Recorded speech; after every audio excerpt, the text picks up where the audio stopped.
여호와는 나의 목자니 내가 부족함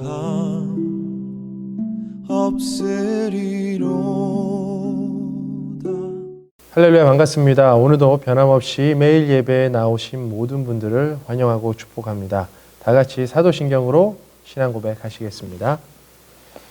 전능하사 천지를 만드신 하나님 아버지를 내가 믿사오며 그 외아들 우리 주 예수 그리스도를 믿사오니 이는 성령으로 잉태하사 동정녀 마리아에게 나시고 본디오 빌라도에게 고난을 받으사 십자가에 못 박혀 죽으시고 장사한 지 사흘 만에 죽은 자 가운데서 다시 살아나시며 하늘에 오르사 전능하신 하나님 우편에 앉아 계시다가 저리로서 산자와 죽은 자를 심판하러 오시리라. 성령을 믿사오며 거룩한 공예와 성도가 서로 교통하는 것과 죄를 사해 주시는 것과 몸이 다시 사는 것과 영원히 사는 것을 믿사옵나이다. 아멘. 다 같이 새 찬송가 216장, 통일 찬송가 356장, 성자의 귀한 몸 찬양하시겠습니다.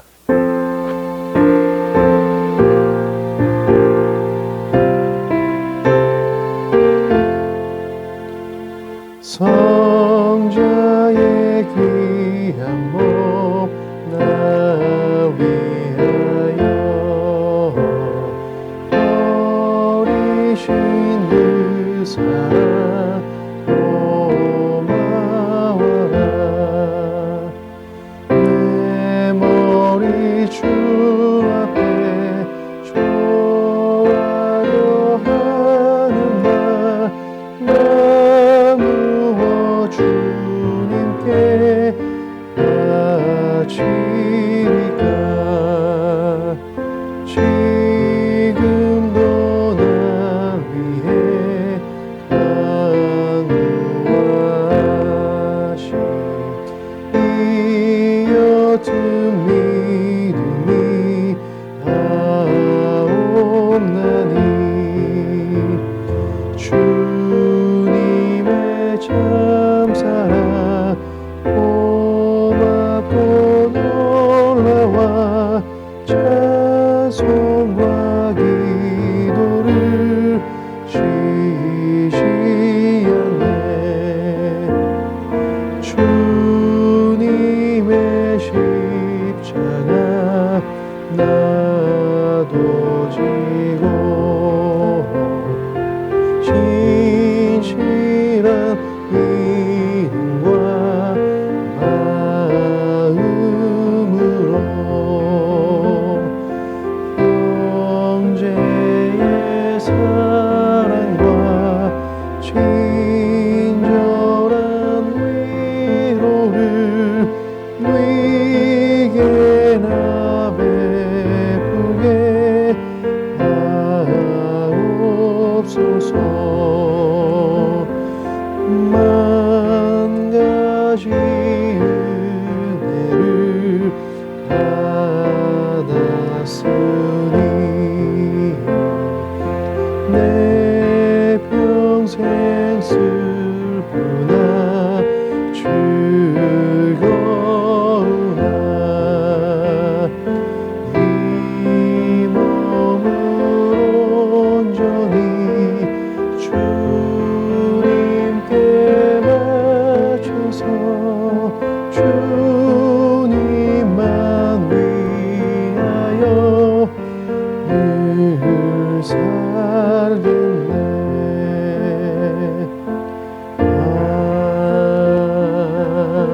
아멘. 오늘 함께 보실 말씀은 요한복음 12장 20절부터 25절이 되겠습니다. 오늘 함께 보실 말씀은 요한복음 12장 20절부터 25절 말씀이 되겠습니다. 20절입니다. 명절에 예배하러 올라온 사람 중에 헬라인 몇이 있는데 그들이 갈릴리 벳세다 사람 빌립에게 가서 청하여 이르되 선생이여 우리가 예수를 배우고자 하나이다 하니 빌립이 안드레에게 가서 말하고 안드레와 빌립이 예수께 가서 여쭈니 예수께서 대답하여 이르시되 인자가 영광을 얻을 때가 왔도다. 내가 진실로 진실로 너희에게 이르노니 한 알의 밀이 땅에 떨어져 죽지 아니하면 한 알 그대로 있고 죽으면 많은 열매를 맺느니라. 마지막 절입니다. 자기의 생명을 사랑하는 자는 잃어버릴 것이요 이 세상에서 자기의 생명을 미워하는 자는 영생하도록 보존하리라. 아멘. 오늘 함께 보실 말씀은 예수님께서 십자가에 달려 돌아가시기 전 일주일을 남겨놓으시고 다시 예루살렘으로 입성하시던 때에 일어났던 사건 중 하나의 이야기입니다. 즉 예루살렘을 방문했던 헬라인을 만나 예수 그리스도 자신의 때를 이야기한 것입니다. 오늘 본문 말씀 20절부터 22절까지 보시면 헬라인 몇 명이 빌립에게 가서 자신들이 예수를 뵙고 싶다고 부탁을 합니다. 오늘 본문 말씀에 쓰인 뵙다라는 의미는 단순히 멀리서 본다는 의미가 아닙니다. 이 의미는 직접 만나 경험하고 이해한다는 의미로 쓰인 단어입니다. 예수님과의 만남에 대한 갈망, 예수님을 따르고자 하는 열정을 보여주는 것입니다. 예수님을 만나고자 갈망했던 헬라인은 그때 당시 어떤 사람들이었습니까? 신약 성경에서 주로 유대인과 대비되는 개념이었습니다. 즉 유대인이 아닌 이방 사람을 지칭하는 말로 우리가 아닌 다른 사람들이라고 대접을 받았던 사람들이었습니다. 요한은 경건했던 이 헬라인을 등장시킴으로써 이때 당시 믿음으로 예수 그리스도를 믿고 따라야 했던 바리새인들의 믿음이 어떠한지 고발합니다. 즉 구원은 사회적 신분과 그들의 전통이 아닌 믿음으로 얻는다는 것을 암시적으로 보여주고 있는 것입니다. 또한 복음이 유대인들을 넘어 이제는 이방 사람들, 더 나아가 온 인류까지 뻗어 나갔다는 것 또한 보여주고 있습니다. 자, 그렇다면 이때 당시 바리새인, 그들은 어떤 사람들이었습니까? 분리된 자라는 뜻으로 그 당시 로마에 무척 호의적이면서 구약의 신앙을 최고의 규범으로 여겼던 사람들이었습니다. 사두개인들과 달리 부활을 믿었던 사람들이었지만 예수님의 사역을 악의적으로 정죄와 핍박을 일삼았던 부류였습니다. 예외의 바리새인도 있었습니다. 바로 늦은 밤 예수님을 찾아갔던 니고데모입니다. 대체적으로 바리새인들, 그들이 올바른 믿음으로 구약을 제대로 알고 믿었더라면 당연히 예수님을 구원자로 믿고 따랐을 것입니다. 하지만 자신들의 편견과 고집으로 비치신 예수 그리스도를 보지 못했습니다. 예를 들면 오늘 본문 말씀인 요한복음 12장에서도 찾아볼 수 있습니다. 12장 10절을 보시면 대제사장들이 나사로까지 죽이려 모의를 합니다. 그 이유가 무엇이었습니까? 바로 죽었다 살아났던 나사로로 인해 많은 사람들이 예수를 믿었기 때문입니다.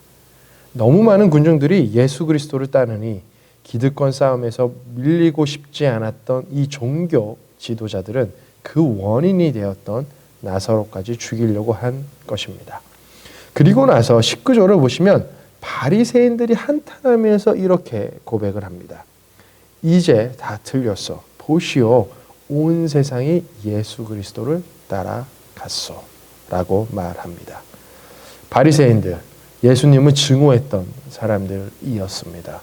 이것이 그들의 집착이었습니다. 이 사건 이후 그 다음 이야기가 오늘 본문 말씀으로 이어지는 것입니다. 빌립, 안드레, 그리고 몇 명의 경건한 헬라인들이, 그리스인들이 드디어 예수님을 만났습니다. 그런데 한 가지 흥미로운 것은 예수님께서 그들이 알고자 했던 어떤 것에 대한 답을 하시기보다는 자신의 때를 말씀하십니다. 오늘 본문 말씀 23절입니다. 제가 다시 새 번역으로 한 번 더 읽도록 하겠습니다. 예수께서 그들에게 대답하셨다. 인자가 영광을 받을 때가 왔다. 예수님은 공생의 기간 동안 자신의 때가 아직 오지 않았음을 종종 말씀하셨습니다. 그리고 요한 또한 7장에서 예수님의 때가 아직 오지 않았기 때문에 그 어느 누구도 예수님을 잡아가지 않았다라고 말합니다. 요한은 이제 예수 그리스도의 때, 예수님께서 최고의 영광을 받고 승리할 때가 왔다는 것을 독자들에게 보여줍니다. 주목할 것은 예수님은 제자들이 기대했던 것처럼, 많은 무리들이 기대했던 것처럼 로마를 정복하고 최고의 왕으로서 자신을 핍박했던 모든 사람들에게 책임을 묻겠다 말씀하지 않으십니다. 전혀 예상하지 못했던 한 알의 밀비유로 자신이 어떻게 이때를 완성하실지 말씀하십니다. 제가 다시 한번 24절 읽겠습니다. 세 번역입니다. 내가 진정으로 진정으로 너희에게 말한다. 밀알 하나가 땅에 떨어져서 죽지 않으면 한 알 그대로 있고 죽으면 열매를 많이 맺는다. 하나의 씨앗이 땅에 떨어져 죽으면 새로운 열매를 맺듯이 자신의 가장 낮은 떨어짐과 죽음으로 인해 영광을 얻고 생명을 낳는다 말씀하십니다. 자신의 죽음으로 인해 인류가 구원받고 승리한다는 것입니다. 이때 당시 예수님의 말을 듣던 제자들과 헬라인들은 당연히 예수님께서 말씀하시는 의미를 이해하지 못했을 것입니다. 하지만 예수님은 자신이 이 세상을 승리하기 위해 죽어야 한다고 말씀하셨습니다. 죽음이 결국 생명을 낳고 열매를 맺는다 말씀하셨던 것입니다. 주석가들은 예수 그리스도의 죽음으로 인해 얻는 많은 열매를 두 가지로 요약합니다. 첫 번째는 예수 그리스도의 십자가 죽음으로써 온 세상에 흩어진 하나님의 자녀들을 하나로 모으게 될 것이라는 것입니다. 12장 32절 말씀을 보시면 모든 사람을 내게로 이끌겠다라는 말씀과 관련된 해석입니다.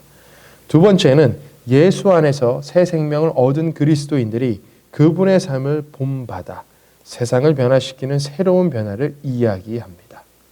역사적으로 이것은 많은 믿음의 성도들로 인해 열매를 맺었고 지금도 주님 오시는 그날까지 계속될 열매인 것입니다. 예수님은 한 알의 밀 원리, 자기 희생과 죽음을 말씀하시면서 이 원리가 오직 자신에게만 적용된다 말씀하시지 않습니다. 바로 자신을 따르고 있는 모든 사람들에게 동일하게 적용해야 된다 말씀하십니다. 25절입니다. 세 번역입니다. 자기의 목숨을 사랑하는 사람은 잃을 것이요 이 세상에서 자기의 목숨을 미워하는 사람은 영생에 이르도록 그 목숨을 보존할 것이다. 목숨이 생명이라는 뜻의 단어가 이 구절에서 3번 사용되어집니다. 처음 2개의 뜻은 푸시케라는 뜻으로 육신적인 생명을 뜻합니다. 그리고 세 번째 경우는 조에라는 영원한 생명을 뜻합니다. 문자적으로 풀면 육신의 생명을 사랑하는 자는 잃을 것이요 미워하는 자는 영원한 생명을 얻는다는 것입니다. 바리새인들과 헬라인들 그들의 반응으로 믿음을 대조시켰던 요한은 여기서 다시 한번 자신의 생명을 사랑하는 자와 자신의 생명을 미워하는 자를 믿음으로 대조시키면서 결국 자신의 생명을 미워하여 영원한 생명을 얻는 자가 한 알의 밀 원리를 실행하는 자라고 보여줍니다. 자, 그렇다면 본문 말씀에서 의미하고 있는 자신의 생명을 사랑한다는 것은 어떠한 의미일까요? 여러 가지 의미가 있겠지만 저는 집착이라고 말하고 싶습니다. 모든 것이 다 하나님께로부터 온 것인데 내 것이냐 집착하는 모습인 것입니다. 최선을 다해 열심히 산 대가의 열매 당연히 받을 자격이 있습니다. 하지만 이러한 열심과 과정 또한 하나님께서 은혜로 허락하시고 주신 것 아니겠습니까? 모든 것이 내 것인 양 집착하며 살아가는 것은 예수님께서 말씀하신 한 알의 밀 원리에 어긋나는 것입니다. 왜냐하면 모든 것이 다 주님께로부터 왔습니다라는 믿음의 고백이 있어야 자신의 희생을 감수하며 다른 사람을 섬길 수 있기 때문입니다. 자신의 손해로 인해 누군가 감동받고 도움을 받았다면 이것이 하나의 밀 인생 아니겠습니까? 사랑의 섬김으로 인해 누군가가 힘을 얻고 행복과 소망을 보았다면 이것이 하나의 밀 인생처럼 산 것 아니겠습니까? 그렇다면 자기 목숨을 미워한다는 것은 무엇을 말하는 것일까요? 마태복음 16장 24절 말씀에 자기를 부인하고 자기 십자가를 지고 나를 쫓는 것이라는 예수님의 가르침에서 저희는 이 말씀을 다시 생각해 볼 수 있습니다. 주석가들은 아브라함의 생애를 통해 이것을 보고자 합니다. 그러면서 두 가지의 구체적인 아브라함의 사건을 저희들에게 말합니다. 첫째는 본토 친척 아비집을 떠나 아무것도 확실하게 보장되어 있지 않은 하나님께서 지시하는 땅 사이에서 선택하는 문제였고, 둘째는 사랑하는 독자 이삭을 하나님께 번제로 드리는 문제였습니다. 아브라함에게 딸린 식구들 다 데리고 불확실한 미래를 향해 나아가는 것이 과연 쉬웠을까요? 그리고 하나님 약속의 말씀의 열매인 독자 이삭을 하나님께 바쳐야 되는 순종, 아브라함 인생에서 가장 순종하기 힘든 사건 아니었을까요? 어느 것 하나 쉬운 결정이 없었음에도 불구하고 아브라함은 자기 자신을 부인하고 그토록 자신이 소중하게 생각했던 모든 것을 희생하여 하나님께 순종했다라는 것입니다. 그는 하나님을 향한 믿음이 있었습니다. 어떠한 믿음이었을까요? 믿음의 장이라 불리는 히브리서 11장을 보시면 아브라함이 가지고 있던 믿음을 보실 수 있으십니다. 히브리서 11장 8절과 19절, 이 두 구절만 다시 한번 보도록 하겠습니다. 제가 세 번역으로 읽도록 하겠습니다. 8절입니다. 믿음으로 아브라함은 부르심을 받았을 때에 순종하고 장차 자기 몫으로 받을 땅을 향해 나갔습니다. 그런데 그는 어디로 가는지를 알지 못했지만 떠난 것입니다. 히브리서 11장 19절입니다. 하나님께서는 이삭을 죽은 사람들 가운데서도 되살리실 수 있다고 아브라함은 생각했던 것입니다. 그러므로 비유하자면 아브라함은 이삭을 죽은 사람들 가운데서 되받은 것입니다. 본토 아비집을 떠나 어디로 갈 바를 알지 못했던 아브라함, 자신의 인생이 나락으로 떨어질 것 같은 상황에서 그는 가장 좋은 곳으로 인도하실 분이 하나님이라는 것을 안 것입니다. 비록 지금은 가장 사랑하고 소중했던 것, 이삭을 잃기 때문에 자신의 인생이 나락으로 떨어지는 것 같지만 결국 다시 이 희생을 축복의 방식으로 회복시키실 분이 하나님이라는 것을 안 것입니다.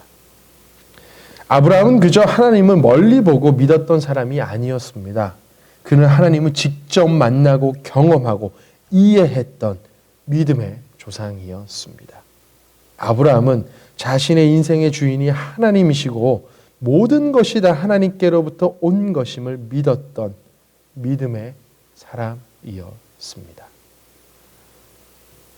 오늘 이 아침 경건한 헬라인들에게 주님은 분명하게 말씀하십니다. 너희들이 그토록 나를 직접 만나고 경험하고 이해하고 따르길 원한다면 자신의 이익만을 위해 하는 이기적인 행동과 생각들을 버리라고 말씀하십니다. 자신의 희생과 자기 부인으로 예수 그리스도 당신을 십자가 지고 따르라 말씀하십니다.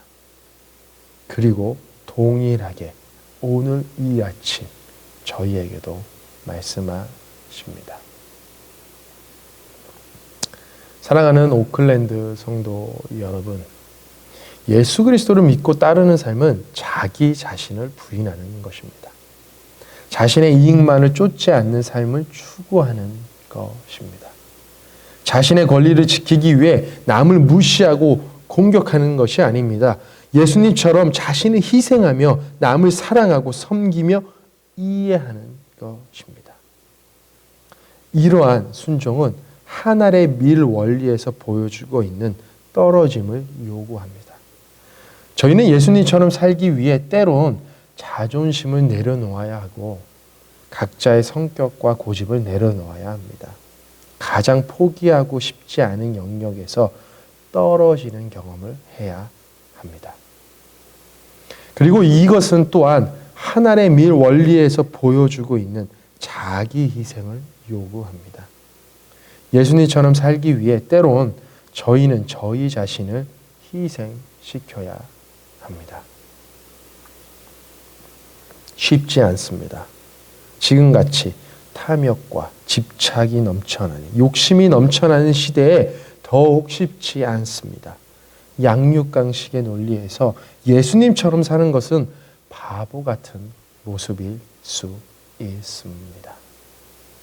그러나 기뻐하시기 바랍니다. 이것은 영원한 생명으로 가는 길입니다. 예수 그리스도처럼 자신을 희생하며 남을 섬기는 삶을 통해 먼저는 하나님께서 영광을 받으시고 그리고 저희의 삶은 귀한 사랑의 열매로 쓰임받는 인생이 될 것이기 때문입니다. 남들이 인정하지 않을지언정 저희의 구원자 되신 예수 그리스도는 이렇게 살고자 하는 하늘의 밀 원리처럼 그렇게 나 자신을 희생하며 남을 섬기며 그들을 위해 기도하고 사랑하기 위해 노력하는 모습을 통해 기뻐하시고 잘했다 칭찬하십니다. 인생 최고의 격려 아니겠습니까? 예수 그리스도께서 십자가의 죽으심으로 저희가 영원한 생명을 얻었고 구원을 얻은 것처럼 오늘 이 아침 저희의 희생과 사랑 그리고 섬김을 통해 믿지 않는 영혼들이 새로운 예수 그리스도의 사랑과 소망을 바라보길 기도합니다. 세상은 점점 교회와 그리스도인들을 핍박하지만 여전히 이 세상의 소망은 예수 그리스도가 주인인 교회입니다. 그리고 저희가 작은 교회임을 잊지 마시기 바랍니다. 빛이신 예수 그리스도를 더욱 빛낼 수 있는 귀한 축복된 인생 되시기, 그러한 작은 교회 되시기 주님의 이름으로 오늘 이 아침 축원합니다. 다 같이 기도하시겠습니다. 사랑의 예수님, 오늘 이 아침 하늘의 밀이 떨어져 죽으면 많은 열매를 맺는다 말씀하신 당신의 말씀을 마음 깊이 새깁니다. 죽을 수밖에 없는 저희를 위해 대신 죽으시고 영원한 생명을 허락하신 그 사랑의 열매를, 그 사랑의 십자가를 다시 한번 바라봅니다. 주님, 주님께서 사랑으로 섬기며 희생했던 그 모습처럼 저희도 나도 주님을 따르며 주님처럼 살기를 소망합니다. 나 자신만을 사랑하며 욕심과 탐욕을 쫓았던 삶을 회개합니다. 십자가의 사랑으로 용서해 주시고 저희의 나의 이기적인 욕심과 탐욕을 버리고 저희에게 주어진 그 십자가의 사명을 다시 한번 붙들고 나아갈 수 있도록 인도하여 주시옵소서. 눈에 보이는 세상의 유혹을 쫓지 않게 하시며 거룩한 영원한 생명을 향해 나아갈 수 있도록 승리하는 삶 살 수 있도록 도와주시고 주님이 보여주셨던 그 사랑의 모습을 쫓아 살아가게 하여 주시옵소서. 연약합니다. 늘 항상 성령 하나님 도와주시옵소서. 감사드리며 예수님의 이름으로 기도하였습니다. 아멘. 다 같이 주기도문으로 오늘 예배 마치도록 하겠습니다. 하늘에 계신 우리 아버지여, 이름이 거룩히 여김을 받으시오며 나라가 임하옵시며 뜻이 하늘에서 이루어진 것 같이 땅에서도 이루어지이다. 오늘 우리에게 일용할 양식을 주시옵고 우리가 우리에게 죄진 자를 사하여 준 것 같이 우리 죄를 사하여 주시옵고 우리를 시험에 들게 하지 마시옵고 다만 악에서 구하시옵소서. 나라와 권세와 영광이 아버지께 영원히 있사옵나이다. 아멘. 오늘도 변함없이 매일 예배 참석해 주셔서 감사합니다. 이제 2020년 얼마 남지 않았습니다. 그리고 주님 오실 날도 기념하는, 축하하는 그 날도 얼마 남지 않았습니다. 가장 낮은 떨어짐으로 그리고 죽음으로 오신 그 빛이신 예수 그리스도 더욱 묵상하는 그런 12월 되시기를 기도합니다. 그리고 계신 곳에서 늘 건강하시고 늘 항상 평안하시길 또한 기도하겠습니다. 감사합니다. 여호와는 나의 목자니 내가 부족함 없으리로